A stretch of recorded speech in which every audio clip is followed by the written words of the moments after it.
I told myself it was an old house. That's what you do. You rationalize the irrational. For 3 weeks, it was just sounds. Scratching, scuttling, the bones of the house settling. I checked the crawl space. Raccoons, I thought, or possums. Nature finding a way in. But nature doesn't listen. It doesn't pause when you pause. I sealed it up, nailed it shut. Thought I'd won. That was a week ago. The silence was worse. It meant it was learning. It's not an animal. Animals have weight, they have heat. It has patience. The patience of something that knows you have to sleep eventually. Your eyes start playing tricks. Shadows stretch where they shouldn't. You start to doubt your own mind. I thought if I could just see it, I could understand it. Name it. And if you can name it, you control it. That was my first mistake. Looking for it. Because when you look for something, it knows it's being hunted. Or maybe it was the other way around. It's been hurting me, pushing me, making the house smaller. So I made my stand. 1 room, 4 walls. I could survive 1 night. I waited, hours, listening to the silence, the wrong kind of silence. Then, at 3:17 a.m., it stopped pretending it wasn't there. The sound, it didn't just stop, it was absorbed. It wanted me to know it could get in, anytime. 911. What is your emergency? I called for help. I told them there was an intruder. I need someone to come to Wiries. It was in the wise. And now, it learned my voice. Not just the sound, the cadence, the fear in it. Leo? It knew my face. It knew that the only thing I wanted to hear was me telling myself it was over. Please open the door, I'm scared. It was perfect. If I hadn't heard it come from the wrong direction, I might have opened it. It's toying with me. A cat with a mouse. It wants me exhausted. It wants me to make a mistake. My heart stopped. I thought I was looking at myself. It knows the layout. It knows how to use the dark. It was born in it. I had to become the source of light. I had to take back the house. I decided I wasn't going to be the victim. I was going to be the hunter. But you can't hunt what you can't see, and you can't kill what was never alive. I thought I had it. I thought I was faster. It was leading me, hurting me again. It wanted me down here.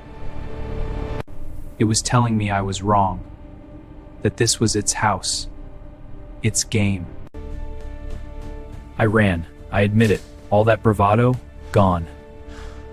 Why are you running, Leo? It's just me. There is no away from it, because it's in the walls. It is the walls. I tried to block it out.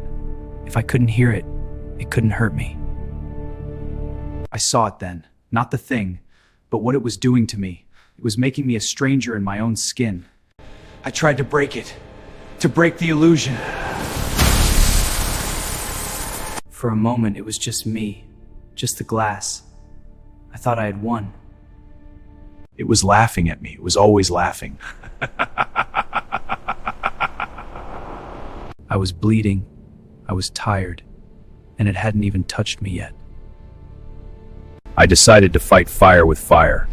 If it lives under the floorboards, I'd take away its home. It felt pain, or at least it understood the concept, and it didn't like hurts. That was my mistake. I made it angry. It took the light, it took the power, it took the last illusion of safety. It was triangulating, it was in every room. I was the intruder now. Leo.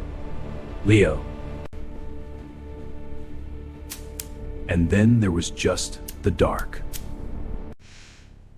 I see you. It was inches away. I could feel its breath, cold, like a freezer. I saw it. My face. But my face, something wearing my face.